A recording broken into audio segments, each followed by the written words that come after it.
आज मैं मार्केट जाऊंगी और वहाँ का माहौल देखूंगी। काफी लोगों की कंप्लेंट आई है कि दरोगा आता है और लोगों को डराता है।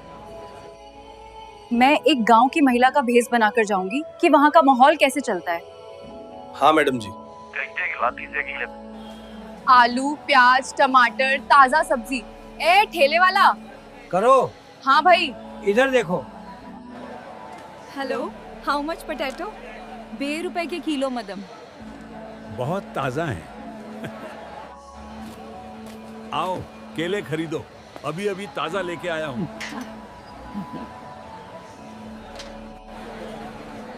Uncle, What is the rate for everything? Daughter, 120 rupees पर किलो। क्या हाल चाल है ठेले वाले भाई? सब ठीक चल रहा है? हाँ साहब, आपकी दुआ से सब बढ़िया है।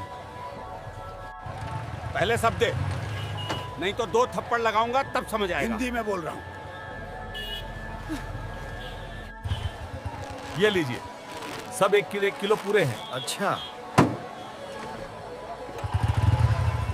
अंकल जी, वो दरोगा आया और 1 किलो सेब लेके चला गया। बेटी, अगर मैं पैसा मांगू तो मुझे यहीं पीटने लगेगा।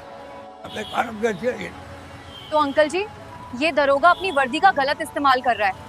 मैं इसका घमंड जरूर तोड़ूंगी। बेटी, अगर मैं इससे पैसे मांगता हूँ तो मुझे धमकता है, मारता है और मेरी इसी से रोजी रोटी चलती है। अंकल जी, आप घर घबराइए मत। उसे दरोगा को 1-1 रुपए देना पड़ेगा। मैं आपके साथ हूँ। उसे बीच रोड में घसीट के मारूंगी। बेटी, या तो मैं जानता हूँ या तो ऊपर वाला। अंकल जी, अब घबराइए मत।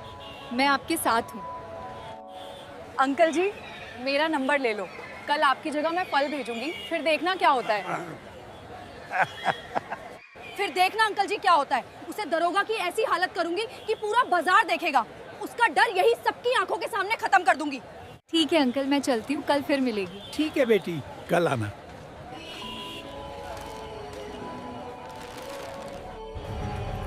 चलो, मैं चलती हूँ। आज वही मारूंगी दरोगा को।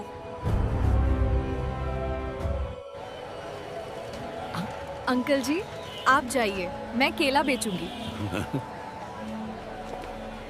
अकेले ले जाओ, केला ले जाओ, केला ले जाओ, ताजा खिला।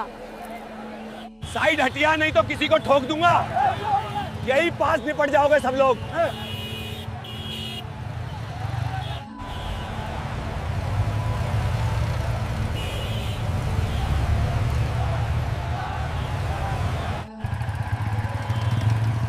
ए लड़की, किला कितने में है?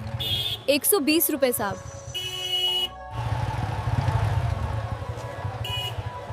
अरे साहब, पैसे तो दे दीजिए। किस चीज के पैसे? अरे साहब, पैसे तो दे दीजिए। अरे साहब, पैसे तो दे दीजिए।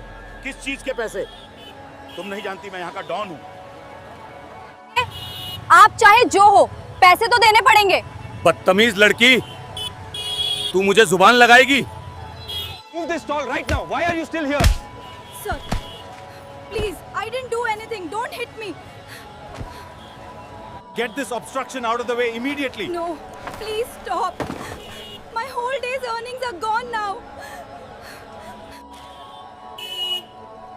बोल, अब तू मेरा क्या करेगी?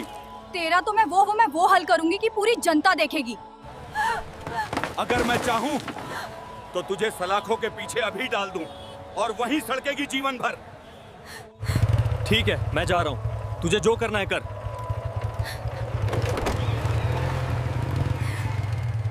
अंकल जी, ये सारे केले ठेले पे उठा के रख लीजिए। आपका जितना नुकसान हुआ है भरपाई कर दिया जाएगा उसे। पुलिस वाले की तुम्हें खटिया खड़ी कर दूंगी। जब वह लड़की उस बुजुर्ग ठेले वाले की लाचारी देखकर भारी मन से अपने घर लौटी, तो उसके भीतर गुस्से की एक ऐसी ज्वाला ढक रही थी जो अन्याय को भस्म कर देने के लिए काफी थी। उस रात अनीता चौहान के कमरे की बत्ती देर तक जलती रही और मेज पर अब भी वही पुराना चित्र रखा था जिसमें उनके माता पिता का आशीर्वाद उनके साथ था। चित्र के पीछे लिखा था, सम्मान सबसे बड़ी वर्दी है। अनीता ने धीरे से उस चित्र को उठाया, एक लंबी सांस ली और खुद से कहा कि शायद यह दिन भी एक परीक्षा है। उनके फोन पर संदेश चमकने लगे। इंटरनेट पर वही वीडियो फैल चुका था जिसका शीर्षक था कि एक घमंडी पुलिस अधिकारी ने साधारण लड़की का अपमान किया और अब जनता भड़की हुई है। वीडियो के नीचे सैकड़ों टिप्पणियां थी कि यह कैसे कानून के रखवाले हैं जो गरीबों का खून चूस रहे हैं और देश की सेवा का अपमान करने वालों को कड़ी सजा मिलनी चाहिए। अनीता ने स्क्रीन बंद कर दी। वह जानती थी कि भीड़ का गुस्सा कभी स्थायी नहीं होता, पर सम्मान का जख्म दिल में रह जाता है। दूसरी तरफ वही इंस्पेक्टर विजय राणा, जो सुबह तक घमंड में था, अब बेचैनी में था। उसके घर में फोन की घंटी रुक नहीं रही थी। राजधानी से फोन आया कि विजय जी, विभाग ने आपके खिलाफ सख्त सूचना जारी कर दी है।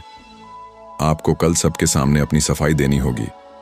वह बोला, साहब मुझसे गलती हो गई, मैं बस अपना रब दिखा रहा था, लेकिन अब बहुत देर हो चुकी थी। समाचारों ने उसे घमंडी और भ्रष्ट अधिकारी का नाम दे दिया था। लोग उसके घर के बाहर न्याय के नारे लगाने लगे थे। उसके अपने साथी पुलिसकर्मी अब उससे दूर रहने लगे थे। रात को उसने दूरदर्शन बंद किया और खिड़की से बाहर देखा, वही सड़क जहां उसने उस लड़की को अपमानित किया था।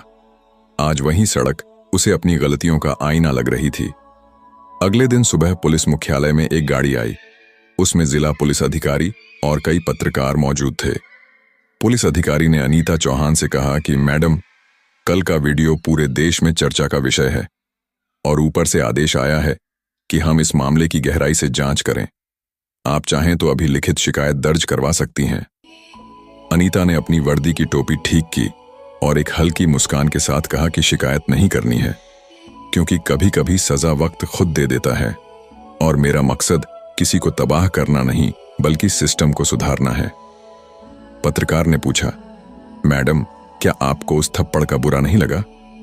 अनीता ने बहुत शांति से कहा कि बिल्कुल लगा, पर बुरा लगना गलत नहीं है, बल्कि उस बुराई का जवाब आप किस तरह देते हैं वह मायने रखता है। पत्रकार चुप हो गए, क्योंकि वह जवाब शब्दों से नहीं बल्कि गहरे संस्कारों से दिया गया था। शाम को इंस्पेक्टर विजय राणा खुद अनीता के सामने पहुंचा। उसका चेहरा झुका हुआ था और कल वाला अहंकार अब राख बन चुका था। उसके हाथों में फूलों का एक गुच्छा था। अनीता ने उसे देखकर कोई गुस्सा नहीं दिखाया। वह बस सदी हुई और गरिमामय मुद्रा में खड़ी रही। इंस्पेक्टर ने कांपती आवाज में कहा कि मैडम, मुझसे बहुत बड़ी भूल हुई। गुस्से और ताकत के नशे में कुछ ऐसी बातें निकल गईं जो नहीं निकलनी चाहिए थी। मैं देश के कानून और आपकी वर्दी का सम्मान करता हूं और आज आपसे अपनी गलती की माफी मांगने आया हूं। अनीता ने एक पल उसकी आंखों में देखा, जहां अब दिखावे का नहीं बल्कि असली पश्चाताप था। उन्होंने बहुत गंभीर स्वर में कहा कि इंस्पेक्टर साहब, माफी केवल शब्दों से नहीं बल्कि आपके आने वाले व्यवहार से साबित होनी चाहिए। अगर आपने सच में इज्जत करना सीखा है तो अब उस बुजुर्ग केले बेचने वाले को और शहर के हर आम आदमी को वह सम्मान दीजिए जो उनका बुनियादी हक है। इंस्पेक्टर ने अपना सिर झुका लिया और हमेशा के लिए सुधरने का वादा किया। अनीता ने आगे बढ़कर हाथ मिलाया। वहां मौजूद भीड़ बिल्कुल शांत थी, पर लोगों के दिलों में इंसाफ की तालियां गूंज रही थीं। अगले दिन के अखबारों की मुख्य खबर यही थी कि कैसे एक जांबाज महिला अधिकारी ने घमंड को घुटनों पर ला दिया और इज्जत की जीत हुई। पूरे जिले में यह बात फैल गई और कई स्कूलों में बच्चों को अनीता चौहान की यह कहानी सुनाई गई। शिक्षकों ने बच्चों को समझाया कि सम्मान कभी पद की धौंस दिखाकर नहीं मिलता, बल्कि वह अपने आचरण से कमाया जाता है। अनीता चौहान ने उस रात अपनी डायरी में लिखा कि हर इंसान के जीवन में एक दिन ऐसा जरूर आता है जब उसे अपनी वर्दी और अपने कर्तव्यों का असली मतलब समझ में आता है। आज मुझे भी वह एहसास हुआ कि यह खाकी वर्दी सिर्फ एक कपड़ा नहीं बल्कि करोड़ों बेबस लोगों की उम्मीद और इंसानियत की पहचान है। वह डायरी आज भी उनके पास रखी है, जो आने वाले नए पुलिस जवानों के लिए एक बड़ी सीख है।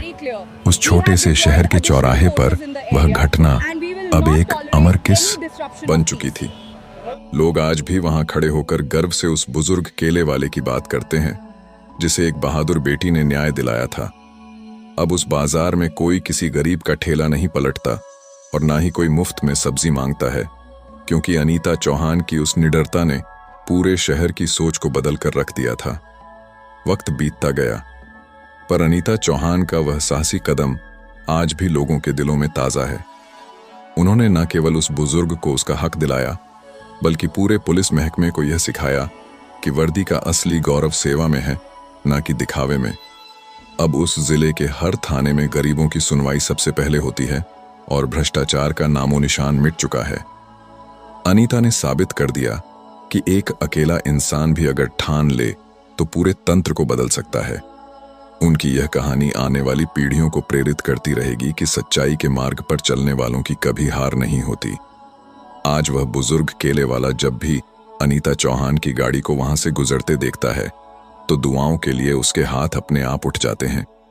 यह कहानी पूरी तरह से काल्पनिक है और इसका उद्देश्य केवल समाज में जागरूक। चैनल को सब्सक्राइब करो, लाइक करो और सपोर्ट करो। धन्यवाद।